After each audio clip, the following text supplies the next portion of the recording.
Ryan Reynolds here from Mint Mobile. I don't know if you knew this, but anyone can get the same premium wireless for $15 a month plan that I've been enjoying. It's not just for celebrities. So do like I did and have one of your assistants switch you to Mint Mobile today.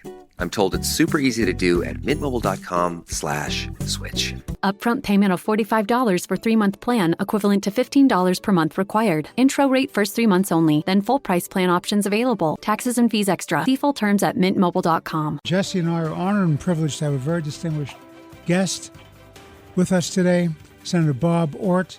Senator Ortt is the minority leader of the New York State Senate, which means he's a leader of the Republican Party. Jesse, why don't you introduce our guest and get the ball rolling? Sure. Senator Ortt is a distinguished member of the Senate. He's a leader who has really energized the Senate conference here in the state of New York. We made gains with him under his leadership, and he's a veteran who has fought in Afghanistan and has been accredited for his work and his heroism. Mr. Leader, it's a pleasure for you to be here, and thank you. Maybe first up, we should just ask a quick question.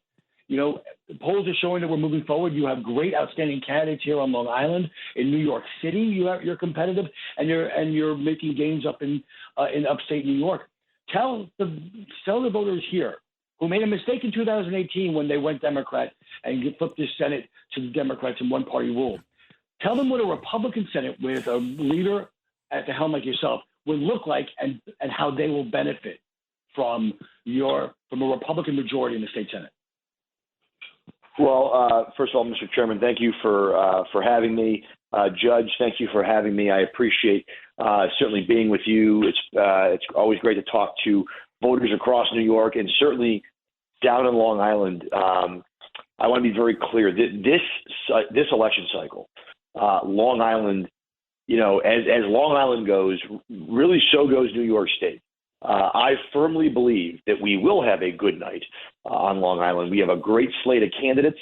We have a great slate of members running for re-election. And certainly with the leadership of folks like yourself, Chairman Garcia, I know we're going to have a good night. And I think that bodes well for New York, because if we can't gain seats, we can't get back to the majority, as you sort of referenced, without doing well on Long Island.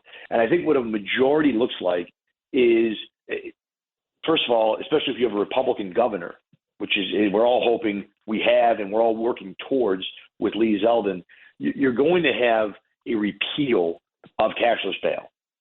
So you're going to go back to the days where violent offenders go to jail instead of being returned, sort of catch and release. You're going to have less victims.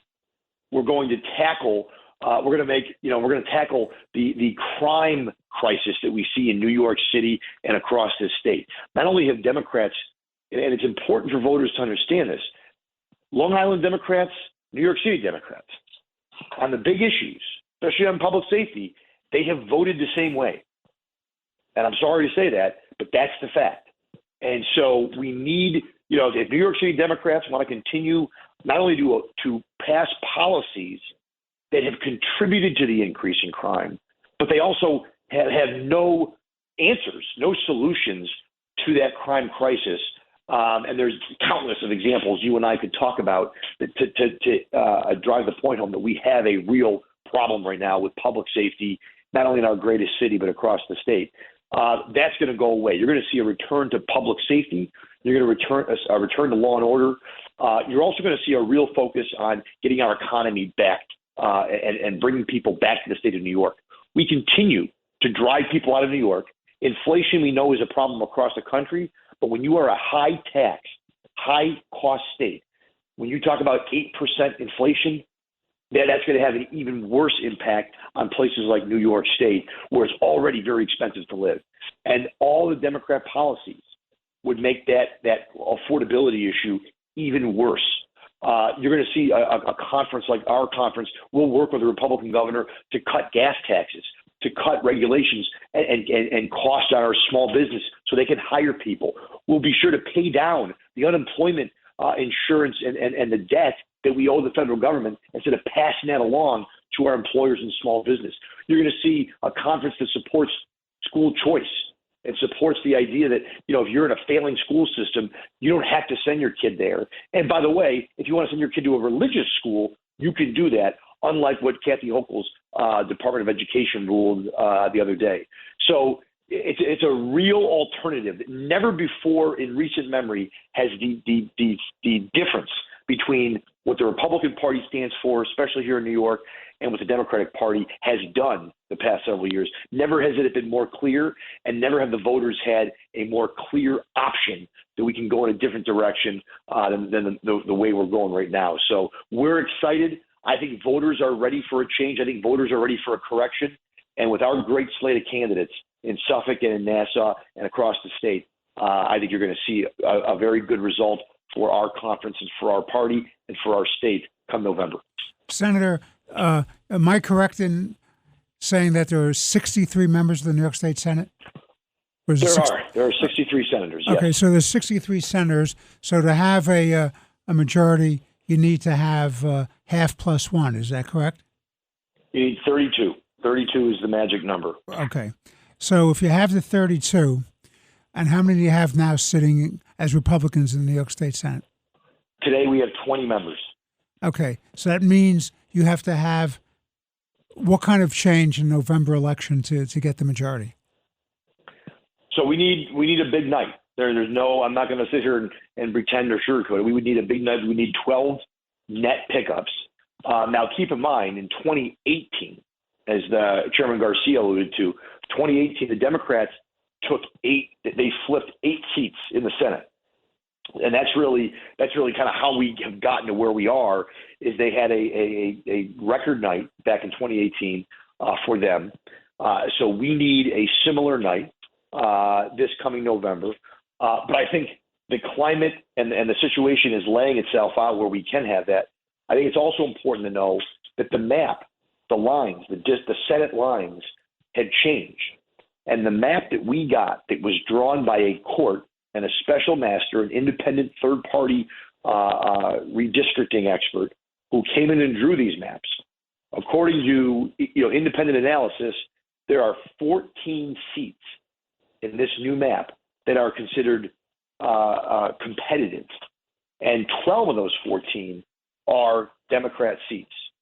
So with 14 seats that are competitive, there is a path back to the majority for Republicans. We can go win enough of those competitive districts, and when it's competitive, the voter wins. Just like in the economy, in the private sector, when businesses are competing, the consumer wins. When there's more competition, the voter wins. And I think right now, the voter coming out in this election, New York State is on the wrong path. They are very concerned about what they see from a crime standpoint, from an economic standpoint. They don't know if they can continue to stay here. They can afford to stay here. And there's folks who, by the way, can't leave, but that doesn't mean that they're very wealthy. They might be here because they got kids in school, they got a sick parent, they have employees, whatever it might be. They cannot leave. They deserve a strong voice in Albany, and we intend to give it to them. And I think we're going to make some significant gains this cycle. And if we don't get the outright majority this November, we can if we make significant gains, we have an opportunity then in 2024 and beyond, because this map is the map now for the next 10 years.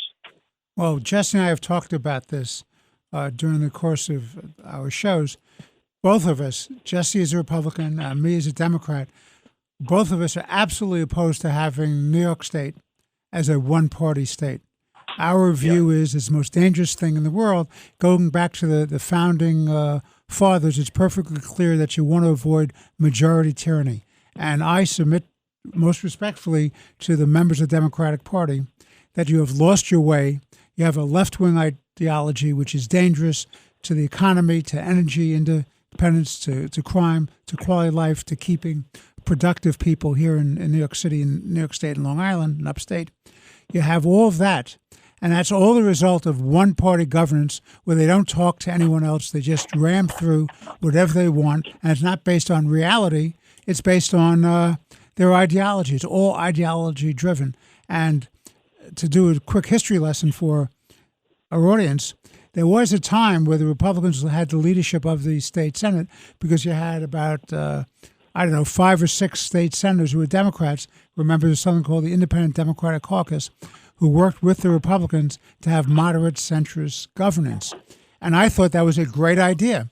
And then one day, Andrew Cuomo, because he was afraid of being primaried on his left, sold out the Independent Democratic Conference, and all but one of them were wiped out. And that's what led to the majority of these Democrats. Now, what have you accomplished? You have Hochul in the Senate, your colleague, who's the majority leader. She's saying, show me the statistics about crime. Show me the statistics about crime. Read the newspapers, look at television, listen to the radio. It's out there. New York City is becoming a no man's land. It's the Wild West. And it's not just New York. It's all throughout the state. So we need countervailing forces. We need a strong second party in the state. What say you, Senator? Well, first of all, your history is very much on point. I couldn't agree with you more. I think it is very important that right now there's a couple things I think I want to sort of unpack there. Not only do you have one-party rule, but in New York, with the one-party Democrat rule, what you end up with, the reality of what you have ended up with is you have a greater influence philosophically and just practically of New York City. Now, I don't know. I've learned a lot about Long Island. I'll never know as much as my friend Jesse Garcia or you, Judge. But I know one thing about Long Islanders. They're not New York City, and they don't want to be governed by New York City. And they want legislators who are going to stand up for Long Island residents. They want senators and representatives who are going to stand up for their values. And it is not the values of Brooklyn or the Bronx or certainly Manhattan. And again, the Long Island Democratic senators, if I were to put their voting sheet right next to the voting sheet from the most liberal member from New York City on most every major issue, you would not be able to tell the two apart. And I think that's a real cause for concern amongst Long Islanders. You talked about crime, public safety issue in New York City. It's also an issue, by the way, in the city of Rochester, which is not too far from where I live. Rochester per capita is more violent than Boston, than Chicago, cities with much larger populations. And yet Rochester has become really almost a hellscape when you talk about crime and public safety. Crimes happening in broad daylight, robberies, assaults, murders. And I think to your point, Judge, there's nothing to hold the Democrats accountable right now, whether they be from New York City or anywhere else. And they need that. There needs to be a reminder that this state belongs to the people, and that there is some sort of, as you put it, countervailing force, some sort of check on this one-party rule that really has led New York. When you have a governor of any state saying to the other party's nominating candidate and members of Congress, and by extension the people they represent, when she says get on a bus and leave, that is a dangerous and bad place to be in. You should never have a representative. And by the way, it isn't just her. Cuomo did the same thing. They do not believe that anybody with a center-right mentality has a place in New York State. And they've said that. They've told me that. I tend to take people at their word when they say things like that. And I think that should be a cause of alarm for a lot of New Yorkers. I have Democrat friends. You have Republican friends. The reality is this is America. We have a place. We have a right to be where we are.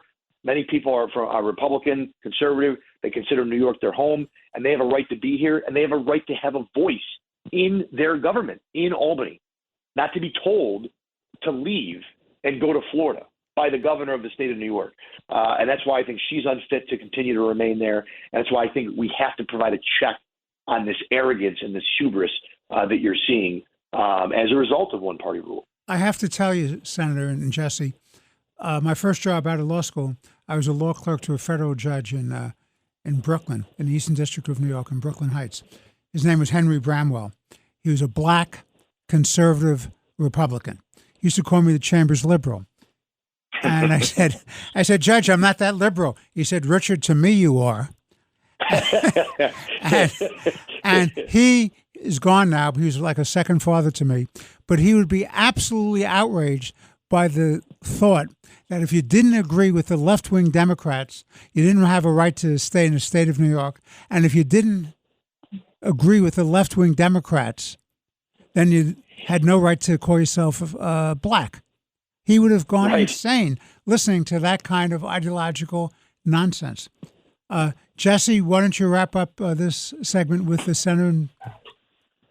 Sure, Senator. One of the things I want to talk to you about also is, Hochul and the Democrats, how they have, what is your message to them? You have fought them on the floor of the state Senate. You have fought them in the streets with ideas and new solutions and new ways, and they've ignored you. But certainly, they are aiding and abetting the destruction of the Empire State and America's greatest city. It's not safe anymore. You can't go on a subway. You can't go on a street. You just can't go out anymore with the crime being the way it is and everything being out of control. And now it's too expensive. Under their rule, criminals have more rights than victims, and mandates take precedence over liberties. What do you think about them being aiding and abetting the destruction of this great Empire State? Well, I think it's really undeniable. If you think that New York, New York City, New York State, one of the great states of the Union. I mean, when you think of the United States of America, it is hard not to think of an image of New York City, of an image from New York State. It is one of those states that almost is synonymous with the country. I firmly believe that there are members, I'm not going to say all, because I'm not Kathy Hochul, but I will say there are members, colleagues of mine from across the aisle that have a disdain for all the things that you and I and others would hold up as what made the United States great. They don't think it made it great. They think it made it bad. And there's an antipathy. And so when we sort of shake our fists and, are like, how can they be doing this, the destruction of the empire? I think they're okay with it because they think it needed to be destroyed. They think it needed to be, there's a revolutionary aspect to their ideology, as the judge talked about. And it's hard to negotiate with someone like that. And many of them represent districts where the only person they're going to lose to is someone even from the further left in the city there. That's why the only check can come from Long Island, from the Hudson Valley, from upstate. Those are the voters who can make the check. New York City, many of those districts, the way they're drawn, these far left members from there, they're not going to lose if they even have an opponent. And if they do lose, they're going to lose to somebody who's an outright communist. So you have to be able to check them from Long Island, from other parts of New York State. But there's no question that they are, I think, almost okay. They would look at it as we're making necessary reforms. I would look at it, as you said, mandates over freedoms. If there's one thing on the ballot this coming November, it's the idea of, is New York going to remain a free state, a state that's run and governed by a citizen government, by citizen legislatures, that the citizens have a say in our government, or is it going to become a less free state, more controlled ever by the second floor, by the governor, and by one-party rule, which increasingly has a centralization of power down in New York City? That's really on the ballot for people this November, and I hope and I believe New Yorkers are going to choose freedom over mandates. They're going to choose law and order and public safety over, defund the police and chaos and crime, and they're going to choose hope and opportunity over being forced to leave and go somewhere else. So I really think that's what's on the ballot, and that's what all of our candidates down in Long Island, all the way to Western New York, I think are campaigning on and stand for. Senator, that was absolutely wonderful. It's a great articulation of your party's position, your personal position, and most importantly of all, in my humble opinion, as the House Democrat, is the vision that people have to pay attention to, because this election may be the most decisive election of our lifetime to date. If we don't have two-party system, separation of checks and balances between the parties, and you don't have this unilateral decision-making by the far left in the Democratic Party, this state is in trouble. As Jesse pointed out earlier, 42,000 people have left in the month of August, the state of New York. And the question becomes, who are replacing them? And it's not necessarily the most entrepreneurial, the most productive, the taxpayers, the job holders, the people who serve and help others. It's people who are coming in here who may not have those talents, but we know who we are losing. We're losing the most productive, and that's very dangerous. Senator Jesse and I want to thank you very, very much for being on the Long Island Report. I want the record to be clear, by the way. I am a New York City person. I live in Manhattan. I'm a half a Long Islander. I live out in Suffolk on weekends. But your views should tell everybody, both in the city of New York and the state of New York, the right message to go out and vote in November and make sure that they vote to save this great state. Thanks again, Senator. We deeply appreciate it. Judge, Jesse, thank you guys for having me.